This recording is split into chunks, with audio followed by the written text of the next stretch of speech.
Good afternoon class 12th।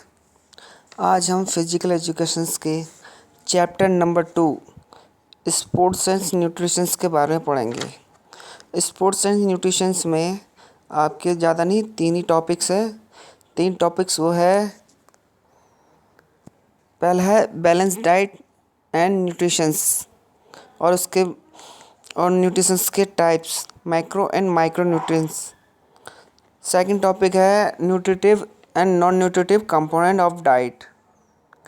Third है eating for weight control, a healthy weight, the pitfall of dieting, food intolerance and food myths. ये 3 topic है जो आपके chapter number 2 sports and nutritions में है।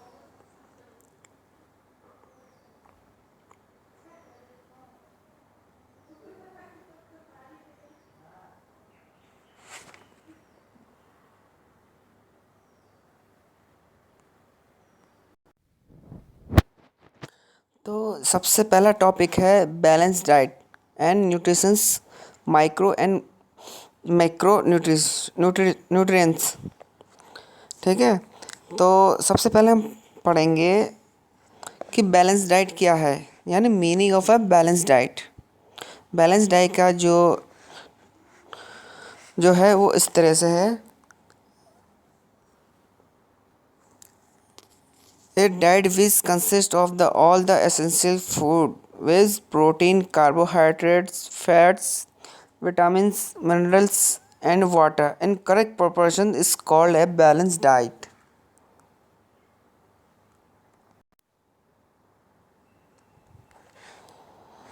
अब इसके बारे में बताता हूँ हिंदी में आपको।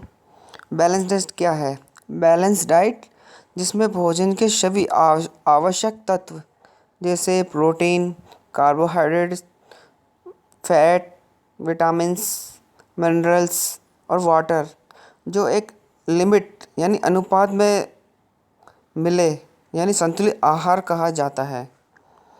मतलब ये है जैसे कि हम जो भी खाना खाते हैं या भोजन करते हैं उस भोजन में हमें प्रोटीन, कार्बोहाइड्रेट, फैट, विटामिन्स और ये वाटर और मिनरल्स ये एक क्या कहते हैं लिमिट क्वांटिटी में मिले, उसको ही संतुलित आहार कहा जाता है। अगर हम ज़्यादा ही कार्बोहाइड्रेट या फैट कर लेते तो हाँ हमारे लिए नुकसानदायक है। इसलिए एक लिमिट क्वांटिटी में ही हमें ये भोजन में हमें मिलना ज़रूरी है, जिसे बोलते हैं बैलेंस डाइट।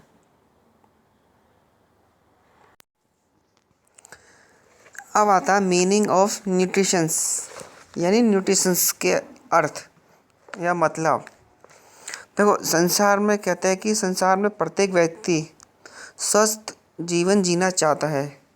किसी व्यक्ति का सामाजिक या आर्थिक स्तर जैसा भी हो, उसके स्वास्थ्य का मुख्य आधार भोजन ही होता है। कहने का मतलब ये है कि अगर हम संसार में रहना है तो उस व्यक्ति को भोजन की ज़रूरत है, और भोजन की ज़रूरत है तो हमें जितने भी कार्बोहाइड्रेट, फैट, मिनरल्स, वाटर जो भी है वो हमें चाहिए। काहे के लिए? हमारे स्वास्थ्य के लिए। तो स्वास्थ्य का सबसे मुख्य आधार हमारा क्या है? भोजन यानी फूड है। इसलिए हम भोजन भोजन एवं पोषण का ज्ञान होना प्रत्येक व्यक्ति के लिए अत्यंत आवश्यक है।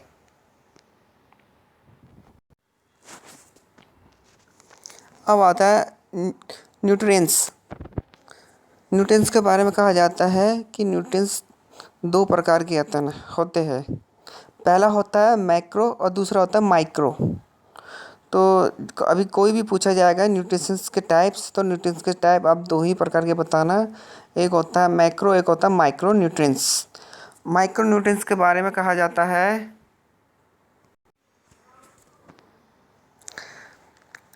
माइक्रो न्यूट्रिशंस वो न्यूट्रिएंट्स होते हैं जो हम सबसे ज़्यादा खाने में उपयोग करते हैं, या हमें खाने में ये इसकी ज़्यादा या इसकी आवश्यकता होती है। जैसे कार्बोहाइड्रेट्स हो गया, प्रोटीन हो गया, फैट हो गया, वाटर हो गया। ये क्या चीज़ है? ये चीज़ हमारे शरीर के लिए सबसे ज़्यादा आवश्यक होता है, इसलिए इसको कहते हैं मैक्रो न्यूट्रिएंट्स। इसमें देखो फिर पहला है आपका कार्बोहाइड्रेट्स। मैक्रोन्यूट्रिएंट्स में कार्बोहाइड्रेट, प्रोटीन, फैट और वाटर के इसके बारे में हम थोड़ा थोड़ा डिस्कस करते हैं। देखो, कार्बोहाइड्रेट एनर्जी के सबसे महत्वपूर्ण रिसोर्स है। इनमें कार्बन, हाइड्रोजन व ऑक्सीजन के एलिमेंट्स होते हैं। जैसे मान लो, जैसे कि कार्बोहाइड्रेट है। कार्बोहाइड्रेट का मतलब जैसे कि इसमें तीन एलिमेंट्स होते हैं। तीन एलिमेंट में पहला होता है कार्बो यानी कार्बन। सेकंड जो एलिमेंट्स होता है हाइड्रेट यानी हाइड्रोजन। थर्ड आता है आपका एट। एट का मतलब होता है ऑक्सीजन। इन तीनों चीज़ों को मिलकर के तभी मिलता है कार्बोहाइड्रेट। ठीक है। कार्बोहाइड्रेट में क्या होता है, जो हाइड्रोजन के जो एटम्स होते हैं वो ऑक्सीजन के एटम्स के रेशो के 2 और 1 होता है। ठीक जैसे पानी होता है ना, H2SO, वैसे ही कार्बोहाइड्रेट वास्तव में एक ऑर्गेनिक कंपोनेंट होते हैं जो हमारे शरीर में डाइजेस्टिव सिस्टम मतलब पाचन क्रिया डाइजेस्ट सिस्टम होता है उसके लिए महत्वपूर्ण होता है। कार्बोहाइड्रेट और जो न्यूट्रिशन है वह हमारे जो तत्व होते हैं जैसे प्रोटीन, फैट, आपस में ये एक डिफरेंस होते हैं। सामान्यतः देखा गया है कि आहार में कार्बोहाइड्रेट और प्रोटीन व वसा की तुलना में पानी की कम मात्रा की आवश्यकता होती है। फिर आपको पता होना चाहिए कि कार्बोहाइड्रेट कितने प्रकार के होते हैं। कार्बो जो हाइड्रेट है वो दो टाइप्स के होते हैं। पहला कार्बोहाइड्रेट होता है सिंपल। ठीक है, सिंपल कार्बोहाइड्रेट में जैसे ग्लूकोज हो गया, फ्रैक्टोज हो गया, गैलेक्टोज हो गया, सुक्रोज हो गया, माल्टोज हो गया, लैक्टोज हो गया, ये जितने भी जो आते हैं वो सिंपल कार्बोहाइड्रेट कहा जाता है, यानी सिंपल कार्बोहाइड्रेट। सेकंड, इस प्रकार के कार्बोहाइड्रेट में पानी में घुल जाते हैं और ये क्रिस्टल्स जैसे होते हैं और इनका जो स्वाद होता है वो थोड़ा मीठा होता है। इनको शुगर भी कहा जाता है। अब आता है कॉम्प्लेक्स कार्बोहाइड्रेट। कॉम्प्लेक्स मतलब जटिल। कॉम्प्लेक्स कार्बोहाइड्रेट में स्टार्च, डेक्सट्रिन्स, ग्लाइकोजन, सेलुलोज, पॉलीसाइक्रेट कार्बोहाइड्रेट्स ये चीज़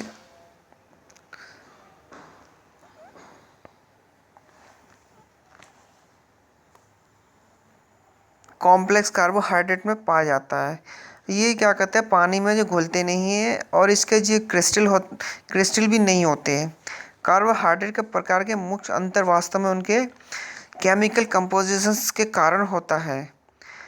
साधारण कार्बोहाइड्रेट का जो केमिकल चेन होता है वो कार्बोहाइड्रेट के केमिकल संयोजक की चेन की अपेक्षा छोटी होती है।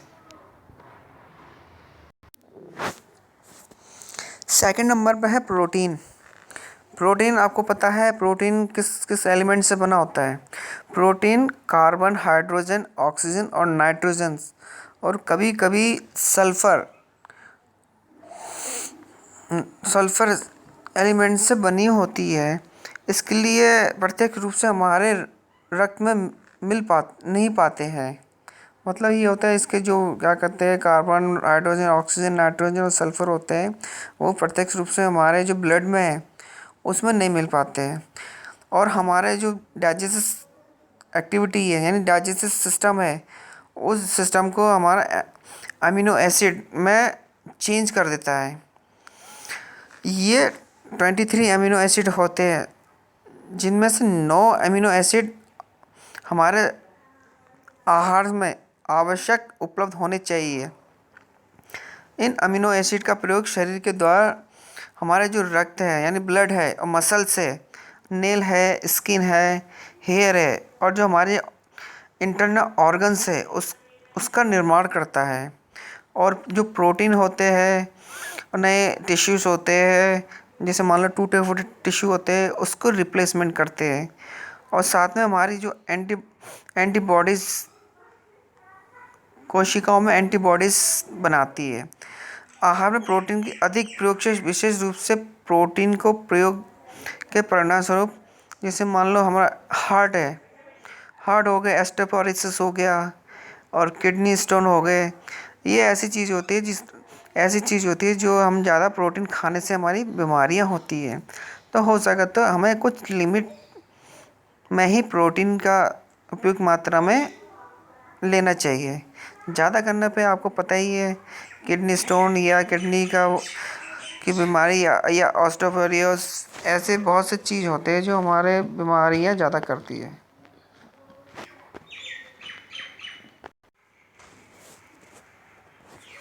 हमारे शरीर में प्रोटीन एक लिमिट क्वांटिटी में ही होना चाहिए। थर्ड नंबर है हमारा फैट। फैट तो आपको जानते ही होंगे, फैट किससे होता है, क्या होता है।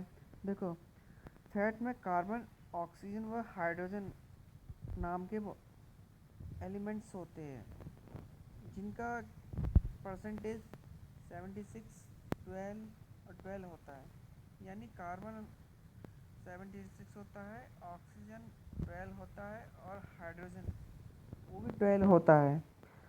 फैट हमारे शरीर की अनेक एक्टिविटी है, उस एक्टिव में आवश्यकता पड़ती है।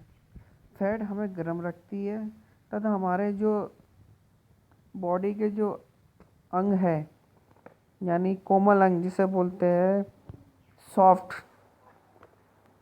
सॉफ्ट बॉडी, तो कुछ सॉफ्ट बॉडी होती है, उसको सुरक्षा प्रदान करती है। वसा यानी फैट है, उसकी उसकी स्ट्रक्चर एक वर्गी क्लासिफिकेशन किया जाता है। और जो क्या कहते हैं, जो फैट होता है, वो फैट को हम 3 टाइप्स में डिवाइड करते हैं। 3 टाइप में जैसे saturated fat, poly unsaturated fat और मोनो अनसैचुरेटेड फैट, ये 3 टाइप के होते हैं। सैचुरेटेड फैट को अधिक मात्रा में लेने से हमारे जो हार्ट डिजीज़ है वो होने की संभावना सबसे ज़्यादा होती है, क्योंकि आज के टाइम में हम लोग ऐसी ऐसी चीज़ें फूड्स खाते हैं जिससे कि हमारे शरीर में बहुत ही प्रॉब्लम करती है। जैसे मान लो ब्लड हो गया, ब्लड में कोलेस्ट्रॉल का स्तर ज़्यादा बढ़ जाता है। फैट ज़्यादा बढ़ने का कारण होता है जैसे फास्ट फूड हो गए, उसको खाना, पेस्ट्रीज हो गया, बिस्किट हो गया, ये चीज़ खाने से फैट ज़्यादा बढ़ता है। पॉली अनसैचुरेटेड फैट और मोनो अनसैचुरेटेड फैट जो हमारे ब्लड के कोलेस्ट्रॉल के स्तर को कम करने में सहायता करती है। पॉली अनसैचुरेटेड फैट और मोनो अनसैचुरेटेड फैट की तुलना में कुछ स्तर तक अच्छी होती है, ठीक है, लेकिन इसकी मात्रा सीमित ही रहनी चाहिए, ज़्यादा नहीं। अब आता है माइक्रो। पहले हमने मैक्रो का किया था, अब हम माइक्रो का। माइक्रो का मतलब होता है ऐसे भोजन जिसमें हम कम मात्रा में जिसकी ज़रूरत होती है। यानी हम जो भोजन करते हैं उस भोजन में क्या होता है कि हम ऐसी चीज़ होती है जो हमें कम मात्रा में आवश्यकता पड़ती है। जैसे हो गया, मान लो मिनरल्स हो गए, है ना, मिनरल्स हो गया है, विटामिन्स हो गए हैं, और साथ में और भी ऐसे हैं जो मैं बताता हूँ। तो सबसे पहले मैं बताता हूँ मिनरल्स की। मिनरल्स हमारे आहार में खनिज की बहुत आवश्यकता होती है। हमारे शरीर का 4% यानी 4% भाग मिनरल से बना होता है। दांत हो गए, मतलब टीथ, बोन्स, मसल्स के लिए इन खनिजों की आवश्यकता होती है। मिनरल्स की विभिन्न एक्टिविटी, मतलब बहुत से हम एक्टिविटी करते हैं, जैसे हमारा नर्वस इम्पल्स हो गया, हार्मोन्स के हो गए, और दिल की जो धड़कन होती है, हार्ट बीट होता है, उसको बनाए रखने में ज़्यादा देता है। और दूसरा है हमारा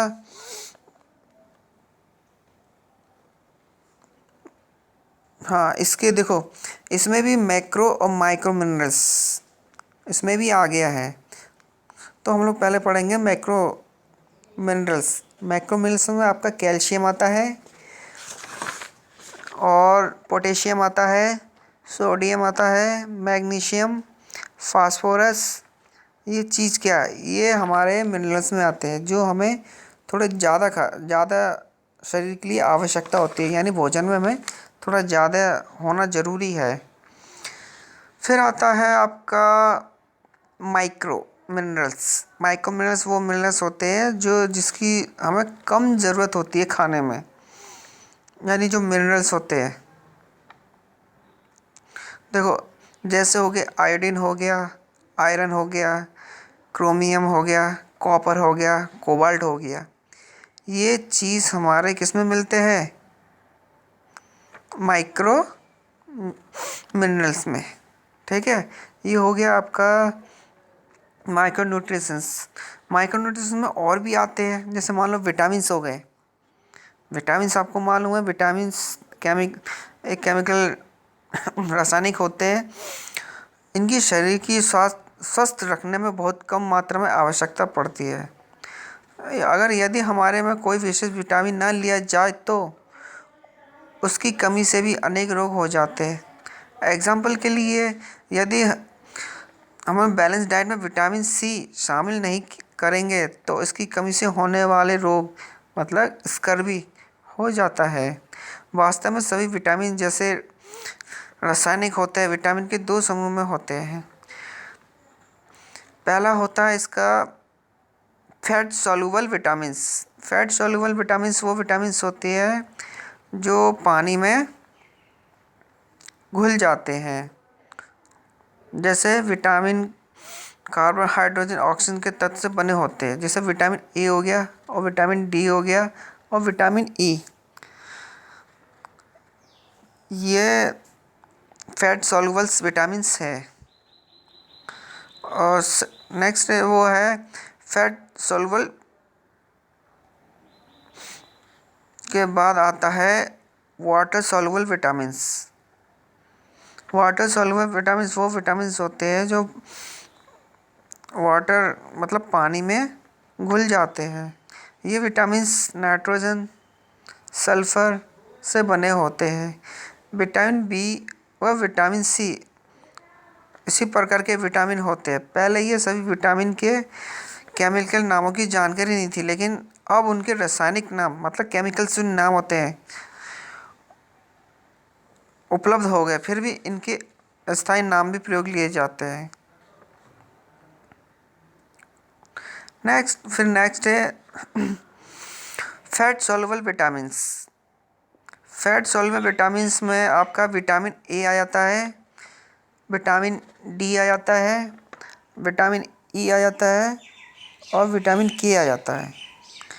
ये है आपका फैट सॉल्युबल विटामिन जो फैट में मिल सकता है। दूसरा है आपका water soluble vitamins. Water soluble vitamins है आपका vitamin B complex, vitamin B 1, vitamin B और riboflavin, vitamin B 3, vitamin B 5, vitamin B 6, vitamin B 7 और विटामिन बी 9। ये ऐसे विटामिन्स है जो वाटर सॉल्युबल विटामिन कहलाते हैं, जो आपके डिटेल्स में दे रखा है। देखो ये है ना, ये लिखे हुए लिस्ट में ये है। फिर आता है विटामिन सी। विटामिन सी की स्कॉर्बिक एसिड के नाम से भी जाना जाता है।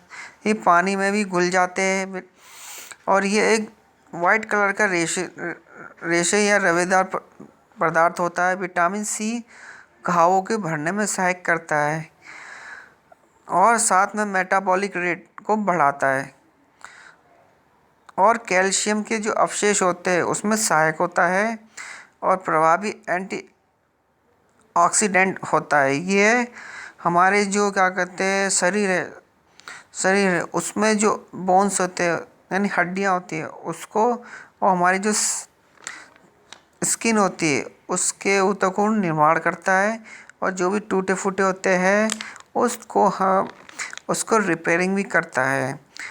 अब यह दांतों व मसूड़ों को स्वस्थ रखता है। इसकी कमी से स्कर्वी रोग हो जाता है। इसके साथ साथ इसकी कमी से जो वयस्क थकावट, कमज़ोर यानी चिड़चिड़ापन ऐसा महसूस करने लगते हैं।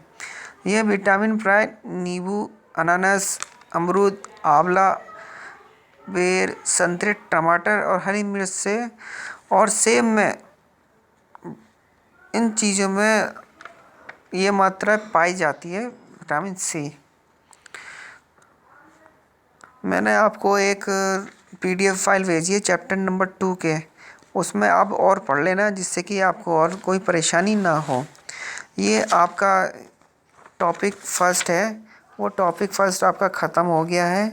इसमें ज़्यादा नहीं है, इसमें सिर्फ 3 ही टॉपिक है। 3 टॉपिक आराम से हो जाएंगे, इतना कोई परेशानी वाली बात नहीं है। तो ये आपका balance diet and nutritions, macro and macro nutritions ख़त्म हो गया है। Thank you.